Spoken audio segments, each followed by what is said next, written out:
Bismillahirrahmanirrahim. Assalamualaikum warahmatullahi wabarakatuh. Selamat datang di ruang kedaulatan rakyat, di mana kebebasan berekspresi tak boleh dibungkam. Target penumpang tak tercapai, Jokowi panggil Wamenbum Dirut Hus.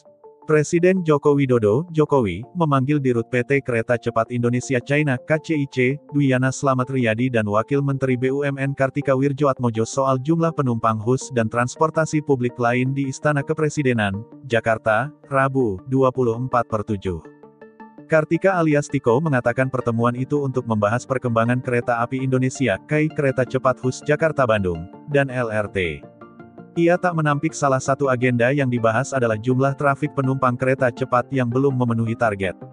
Saat ini trafik Hus mereka masih di bawah target pemerintah, yakni 29.000 penumpang per hari.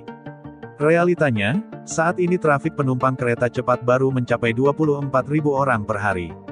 Sementara itu, LRT Jabodebek jumlah penumpangnya sudah tembus 80.000 orang. PT Kereta Api Indonesia atau KAI dilaporkan telah meminta bantuan dari pemerintah untuk melunasi pinjaman sebesar 6,9 triliun dari China Development Bank. EVP Corporate Secretary KAI, Raden Agus Dwinanto Budiaji, menyebut bahwa pinjaman untuk menambal pembengkakan biaya proyek kereta cepat Jakarta-Bandung atau WUSH ini menjadi tanggungan KAI sebagai pemimpin konsorsium BUMN dalam proyek KCJB. Namun di sisi lain, KAI sendiri harus menjaga keseimbangan biaya operasional kereta cepat WUSH, lantaran kondisi kas perseroan berpotensi defisit apabila target jumlah penumpang belum tercapai. Oleh karenanya, KAI meminta bantuan dan dukungan pemerintah untuk meringankan beban perusahaan dalam melunasi pinjaman itu. Adapun bantuan dari pemerintah yang diminta KAI, diantaranya penyertaan modal negara, pembebasan biaya infrastruktur maintenance and operation pada kereta konvensional, pembebasan pajak, dan pembebasan biaya penggunaan rel. Saat ini KAI sudah mengajukan sejumlah permintaan dukungan tersebut ke Komite KCCB yang dipimpin langsung oleh Menteri Koordinator Bidang Kemaritiman dan Investasi, Luhut Binsar Panjaitan. Sementara total cost overrun KCCB yang telah disepakati oleh pemerintah Indonesia dan China berada di angka 1,2 miliar dolar Amerika Serikat atau setara dengan 18,6 triliun rupiah. Cost overrun itu ditanggung oleh kedua belah pihak, di mana 60% ditanggung oleh konsorsium Indonesia dan 40% ditanggung oleh konsorsium China. Katanya, NKRI harga mati. Di hadapan China kok mati kutu, seperti yang tidak ada wibawa sama sekali. Ketika katanya Luhut pulang dari negosiasi dan menyampaikan kegagalannya bernegosiasi. Hanya turun dari 4% bunganya ke 3,4%, padahal harapannya 2%. Nah, yang kami heran, rakyat tentu, ini proyek sudah jalan, ya sudah hampir terbentang, sudah selesai. Kalau setiap kali saya mau keluar kota lewat tol dari Bandung ini selalu tampak monumen, bukan monumen ya, tiang-tiang untuk kereta itu yang aneh sekali. Saya kira kita berpikir, ini kereta api ini dibutuhin nggak sih? Kok rasanya tidak ada pengecekan gitu? Tidak ada perencanaan, tidak ada survei terlebih dahulu kepada warga Bandung dan warga Jakarta, dibutuhin nggak sih? Toh kereta yang biasa juga udah cepet, nggak ada masalah. Mobil juga udah bisa cepet. Terus stasiun kereta apinya bukan di Bandung pula, lewatin Bandung. Jadi kalau yang tinggalnya di Bandung ya percuma. Dari sana ke sini naik apa lagi? Naik Grab, macet pula. Bisa jadi sama saja durasi waktunya. Nah, dan yang kita herankan ketika biaya kereta cepat ini bengkak gara-gara Cina salah hitung di proposal, kok yang ketimpaan yang menjadi harus bertanggung jawab kita gitu. Indonesia, rakyat Indonesia. Kan yang bayar itu nanti pakai uang, ujung-ujungnya kan disinyalir oleh banyak pihak pakai APBN juga ini. Terus konsensi berapa katanya 80 tahun. Bahkan kalau saya pernah baca, tokoh ada yang bilang ini bisa lebih panjang lagi. Dari 80 aja membengkak gitu, dasarnya 50 jadi 80. Nanti 80 nambah lagi. Biaya juga terus nambah. Ini gimana? Kan kalau kita terlibat sebuah kerjasama kan biasa ya, ada hitam di atas putih. Artinya kan ada revisi dari proses-proses hitam di atas putih ini. Kok bisa gitu? Salah hitung di proposal, ketimpa pulungnya Indonesia. Dan satu lagi, persoalan terbesar. Kalau Luhut mengatakan kita bisa bayar, kita Indonesia bisa bayar, ya sampai kapan bisa bayarnya? Anda akan bertanggung jawab sampai kapan? 80 tahun ke depan bagaimana? Anda akan mempertanggungjawabkan 80 tahun ke depan, gimana cerita? Ini Ini persoalan yang luar biasa, seperti negara ini dibuat semena-mena saja gitu. Tanpa perencanaan yang jelas, tanpa perencanaan yang matang. Ingat loh, gagal dalam merencanakan sama dengan merencanakan kegagalan. Dan naga-naganya ini kita bisa udah mulai lihat ini. Mulai gagal ini ya akan selesai tahun segini, meleset. Berarti 2017 ya, meleset 2019, meleset 2023 katanya tahun ini. Entah tercapai atau tidak. Bisa jadi meleset lagi. Apakah nanti kereta api cepat Jakarta-Bandung ini akan banyak peminat? Nggak tahu juga. Kalau konteksnya seperti tadi, stasiunnya saja nggak di Bandung. Oke, kita recah satu-satu ya. Kita tidak akan bahas terlalu panjang. Kita bahas topik-topik yang intinya saja karena ini menjadi sebuah bahasan dibahas oleh banyak orang, tidak terlepas juga dari para ahli. Kalau saya tentu bukan ahli, saya hanya rakyat jelata yang melihat menggunakan logika publik saja. Saya kira begitu ya. Ini Kompas tahun kemarin. Biaya kereta cepat bengkak gara-gara Cina salah hitung di proposal. Harusnya yang menanggung Cina dong. Yang rugi Cina dong. Kok malah jadi Indonesia? Oh, ini dijanjikan rampung 2019. Selesai di pertengahan tahun 2023. Sekarang udah pertengahan nih. Udah mau Mei Juni. Ini biaya konstruksi membengkak drastis mengalami cost overrun hingga 21 triliun. Jauh melampaui investasi yang ditawarkan proposal Jepang. Nah, jadi ini jebakan hutang Cina ini luar biasa nih. Siapa yang udah kena dampaknya? Sri Lanka ya apa ya? Yang sampai pelabuhannya akhirnya dikuasai Cina.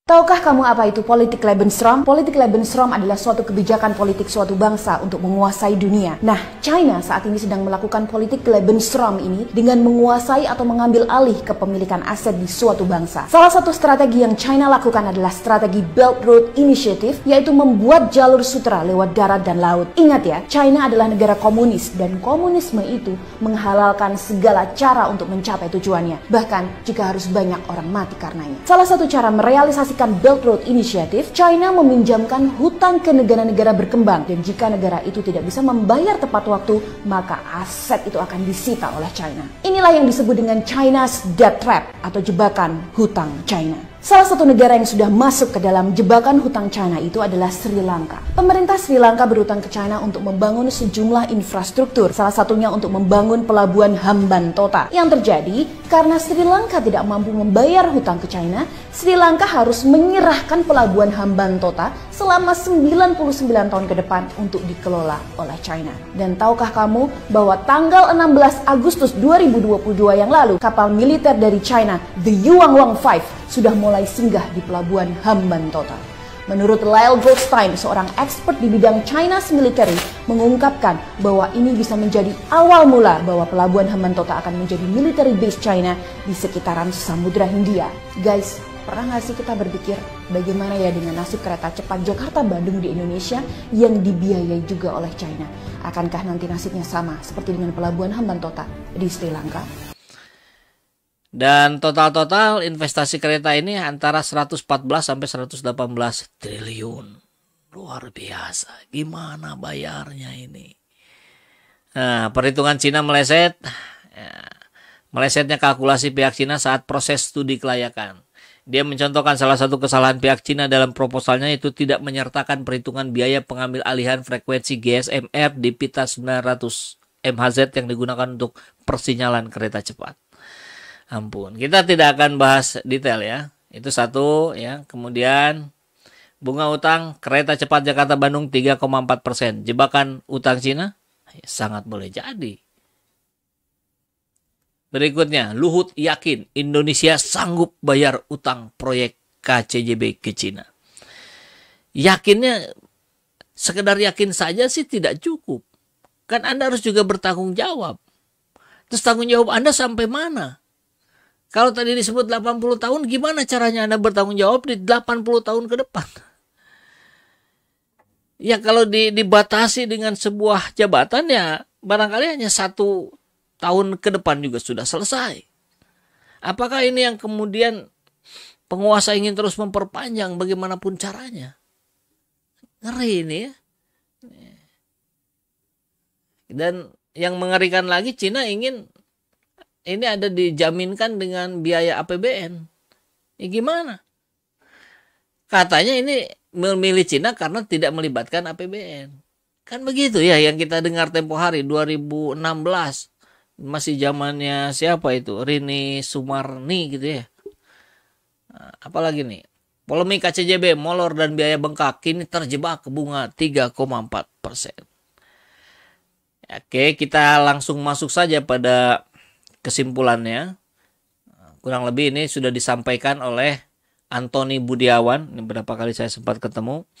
Luar biasa, orang pintar. Ini Managing Director Political Economy and Policy Studies. Kereta cepat Cina merugikan keuangan negara. APBN tidak boleh menjamin utang. Ini kesimpulan dari banyak berita-berita yang berseliweran ya. Pertama, tender proyek kereta cepat diikuti oleh Jepang dan Cina. Jepang menawarkan 6,2 miliar dolar Amerika, Cina menawarkan 6,07 miliar dolar Amerika. Akhirnya Cina yang terpilih. Konon katanya ini awalnya dengan Jepang sudah clear, tapi karena ada masukan, bisikan tertentu harus Cina, akhirnya diaturlah oke Cina yang lebih bawah gitu sehingga dipilih Cina. 2. Evaluasi proyek KCJB tidak profesional. Ada indikasi pokoknya Cina harus menang. Karena itu, tidak semua komponen biaya masuk dalam evaluasi. Ada yang tertinggal atau sengaja ditinggal. Biar jadi biaya murah kan gitu ya. Tapi ini juga sebetulnya bukan bidding ya. Ini semacam dari Jepang langsung dialihkan saja ke Cina begitu. 4. Biaya tersebut kemudian muncul diakui sebagai pembengkakan biaya. Hal ini yang dikatakan Wamen BUMN 2 Kartika Wirjoatmojo. Penyebab terbesar pembengkakan biaya proyek adalah melesatnya kalkulasi pihak Cina saat proses studi kelayakan. Tadi kita sudah singgung sedikit, ini ada kesalahan di proposal katanya ya. 5. Komponen biaya lainnya yang tidak diperhitungkan dalam evaluasi proyek adalah suku bunga. Jepang menawarkan suku bunga 0,1% per tahun, Cina menawarkan suku bunga 2% per tahun, atau 20 kali lipat lebih mahal dari Jepang. Faktanya hari ini menjadi 3,4%. Luar biasa kan? 6. Kalau biaya suku bunga diperhitungkan dalam evaluasi proyek, maka penawaran Jepang lebih murah dari penawaran Cina. Jepang harusnya yang menang. 7. Pembiayaan proyek terdiri dari 25% modal dan 75% pinjaman. Dengan masa tenggang waktu cicilan 10 tahun. 8. Pinjaman dari Jepang 4,65 miliar dolar. Dan seterusnya. Pokoknya lebih murah lah gitu ya. 9. Pinjaman proyek ini ujungnya lebih mahal. Artinya termasuk biaya bunga, total biaya kereta Cina 11,75% lebih mahal dari kereta Jepang. Artinya juga menunjukkan kereta cepat Cina terbukti merugikan keuangan negara. Kalau biaya bunga dihitung selama 40 tahun masa pinjaman proyek, kerugian ini jauh lebih besar lagi. 12. Kerugian keuangan negara lainnya yaitu pembengkakan biaya yang mencapai 1,176 miliar dolar Amerika, di mana 60%-nya menjadi tanggungan Indonesia. 13. Untuk membiayai pembengkakan biaya ini 25% berasal dari modal sendiri atau penyertaan modal negara yang juga berasal dari utang. Bunga utang ini bisa mencapai 6-7%. Kok nggak lepas ya utang. Sedangkan 75% pembengkakan biaya porsi Indonesia itu dari pinjaman komersil Cina. Ini kayaknya dibulat-belit aja terus ya. Utang ke utang gitu. Dengan suku bunga 3,4% per tahun. Sangat tinggi sekali. 34 kali lipat dari suku bunga yang ditawarkan Jepang. 15. Dalam 10 tahun grace periode, biaya bunga dari pembengkakan biaya proyek mencapai 179,93 juta dolar Amerika. Jauh lebih besar dari biaya bunga Jepang yang hanya 46,5 juta dolar untuk keseluruhan proyek. 16. Menurut Luhut, Cina minta pinjaman terakhir ini dijamin APBN. Hal ini tentu saja tidak bisa dilakukan karena melanggar undang-undang dan konstitusi. Karena APBN harus ditetapkan oleh undang-undang dan harus mendapatkan persetujuan DPR setiap tahun. Artinya, DPR saat ini tidak bisa mendikte dan menentukan APBN masa depan. Artinya juga, jaminan utang oleh APBN melanggar konstitusi. Clear, jelas, ini sangat bermasalah.